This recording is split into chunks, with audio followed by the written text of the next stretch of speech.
Vous avez pardonné à Corneille Nangaa, l'ancien président de la CENI. Je n'ai aucun point d'accord avec lui, aucun, mais cela ne veut pas dire que je ne peux pas m'asseoir autour d'une table avec lui parce que j'ai pardonné. Oui, mais est-ce qu'on peut ajouter quelque chose? J'ai ajouté que je n'avais aucun point d'accord, sauf que nous étions tous deux Congolais et que nous devons travailler pour l'avenir de notre pays, et lui devait tout faire pour arrêter le massacre des Congolais. Aujourd'hui, vous dites quoi? Félix Tshisekedi est président de la République? Mais ça, il défaite. Il est la défaite, mais n'a pas été élu par le peuple congolais. Ça, vous le savez. Il est la défaite, c'est lui qui représente le pays. Il est la défaite. Et comme j'avais dit que Kabila n'était pas président de la République, il est la défaite, je ne l'avais jamais appelé président, et je continue à insister et à le dire. Et ça, c'est la vérité. La vérité, on ne peut pas transgresser. Quand on dit on pardonne, mais on ne transgresse pas la vérité, on ne la change pas. Président élu, je le suis. Je le suis. Et Nangaa vous l'a dit, Kabila vous l'a dit. Kabila. Donc, mais écoutez, qu'est-ce que Kabila a dit? Que Tshisekedi n'a pas été élu. Quand on vous dit comme ça, tu sais, il y a aussi, on peut utiliser, on fait ellipse de certaines choses. Et on peut pas dire tout, mais le peu qu'on a dit, on comprend. Joseph Kabila aujourd'hui est fréquentable? Écoutez, est-ce que par rapport à Zelensky, Poutine est fréquentable? La question n'est pas là. La question est, est-ce qu'il veut le bonheur du Congo? Selon vous, après tout ce qu'on dit qu'il vous a fait, le veut-il vraiment? Moi, je n'ai pas là pour porter des jugements de valeur. Je veux qu'il le soit. Ma personne n'est rien. S'il a changé, comme on dit en lingala, ce qui a tout béli, ou a tout bélaki, ok, s'il confesse ses péchés, et il peut le confesser lui-même, il n'est pas obligé de venir me le dire. Moi, je ne suis pas prêtre ou pasteur. Non, toute personne qui veut le bonheur du Congo, et pour que demain, nos enfants, nos petits-enfants, vivent bien dans ces pays, je dis, ok, venez, on oublie le passé. Il n'y a pas que des Rwandais. Le problème est plus complexe. C'est qu'il y a un complot contre le Congo. Ce complot a été orchestré et on a mis des proxys, donc des gens qui étaient des têtes de pont pour faire avancer ces complots, donc le mettre en exécution. Comme depuis 30 ans. Comme depuis 30 ans. Et heureusement que le peuple congolais a guéri. Le peuple congolais, dans son ambition, dans sa volonté de vivre ensemble, avec un Congo uni, un Congo écolomoko, comme nous disons, et ce peuple congolais est en train de mettre en échec ces complots-là. Mais il y a des gens qui sont là, on ne peut pas... Vous savez, le professeur Mbaya Kankwenda avait écrit un livre, La République démocratique du Congo face au complot de balkanisation et d'implosion. Ces complots existent. Il y a des pions. Il y a des pions naïfs, c'est vrai, mais il y a des pions conscients aussi. Moutinga a parlé de la République des inconscients. Mais il y a beaucoup d'inconscients, il y a beaucoup de gens qui vivent pour eux-mêmes, ils ne vivent pas pour le pays, ils ne savent même pas pourquoi ils sont là. Donc, il y a un complot, ce complot est exécuté par certaines personnes. Je vais être un peu plus précis. Est-ce que, à l'issue de ce dialogue, selon les idées, parce que depuis le début, vous ne parlez que de votre position, je vois pourquoi vous ne voulez pas l'exprimer clairement cette fois-ci, Félix Tshisekedi devrait normalement terminer son mandat et les décisions de ce dialogue s'appliqueraient, comme vous l'avez dit tout à l'heure, au prochain mandat, aux prochaines élections? Non, on doit d'abord, la période qui nous sépare de 2018, il faut gérer ça. 2028. D'ici à 2028. Il faut gérer comment? Alors vous posez la question parce que vous voulez qu'on soit précis. Oui. Est-ce que Félix Tshisekedi doit partir ou il ne doit pas partir? Pour moi, il doit partir. Pourquoi? C'est ça la question. Il est la défaite. Donc, c'est comme ça que quand nous étions en 2016 au centre interdiocésain, c'était pareil. On n'a pas reconnu Kabila. Il est resté jusqu'en 2018. Pardon? Mais il est resté jusqu'en 2018. Et donc, nous nous sommes dit, voilà ce qu'il fallait faire. Nous avons pris des résolutions. Mais malheureusement, que ça n'a pas été appliqué. C'est quand on dit que les gens ne respectent pas les engagements. Beaucoup ne respectent pas les engagements. Hein.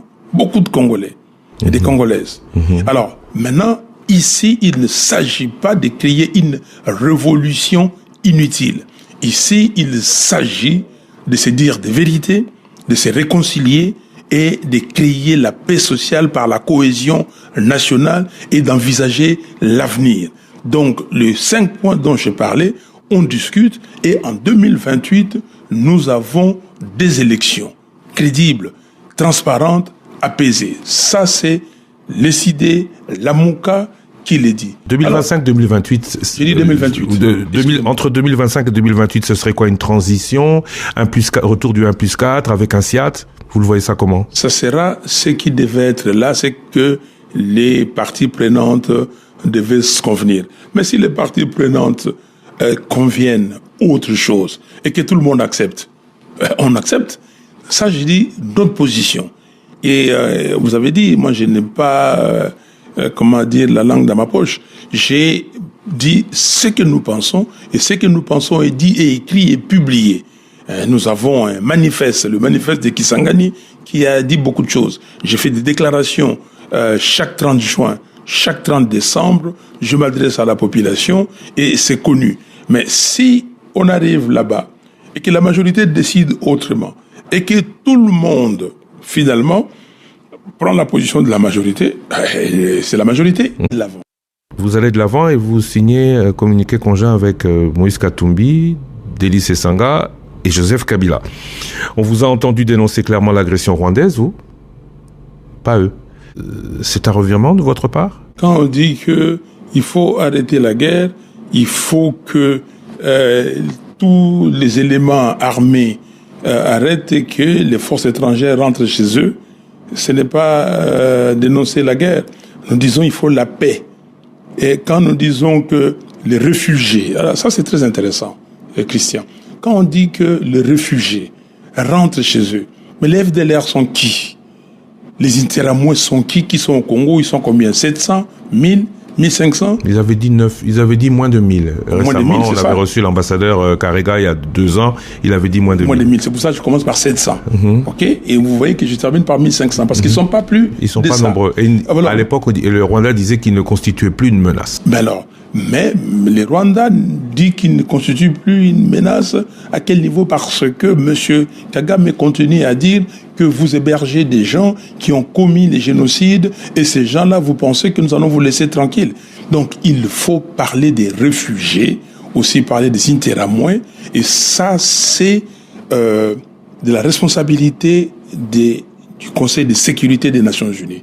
Ces gens-là ont été placés chez nous, pas avec notre accord, et maintenant il faut le sortir. Il faut trouver. Donc, les réfugiés congolais, s'il y en a qui sont au Rwanda ou ailleurs, ils doivent revenir, et comme on dit, selon la loi, selon ce qu'on va arrêter, ils doivent revenir. Mais les réfugiés rwandais aussi qui sont chez nous doivent repartir chez eux. On en parle. Quand j'ai dit que je n'ai jamais été d'accord avec l'accord cadre d'Addis Abeba, pourquoi? Parce que l'accord cadre d'Addis Abeba donne des recommandations, des engagements pour les Congos, des engagements pour la communauté internationale et des engagements pour la région. Mais où sont les engagements pour le Rwanda, pour le Burundi, pour l'Ouganda? On doit avoir des engagements pour tout le monde. L'engagement de la démocratie. Il faut instituer la démocratie aussi au Burundi, au Rwanda et en Ouganda. C'est pas simplement parler du Congo. Du gouvernement d'union nationale. La formation du gouvernement, ce n'est pas un point à l'ordre du jour aujourd'hui. La formation du gouvernement que Kolongele et Bérande avaient entamé, non, ça, c'était quelque chose qui allait à l'encontre du processus de Kinshasa. C'était pour casser le processus de Kinshasa. Mais tous les autres processus sont bons et nous l'avons dit, à condition aujourd'hui de les fondre en un processus, à l'initiative où tout le monde peut se retrouver avec à la tête les évêques catholiques, les pasteurs protestants.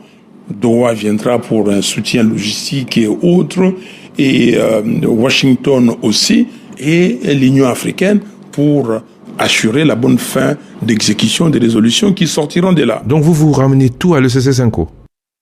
J'ai dit, on ne peut pas suivre plusieurs lièvres à la fois. Chez nous, on dit que le chien a 4 pattes, mais il suit une direction. On a dit que dans cette déclaration des principes, il y a des principes qui sont totalement en accord avec notre façon de voir les choses. Sur la souveraineté, par exemple, on n'a pas dit grand-chose, ou on n'a rien dit. Nous sommes totalement d'accord. Mais nous avons dit simplement une chose, en tout cas, je vais résumer en une chose, que les ressources naturelles, il y a des ressources naturelles qui peuvent être régionales, mais il y a des ressources naturelles qui sont nationales.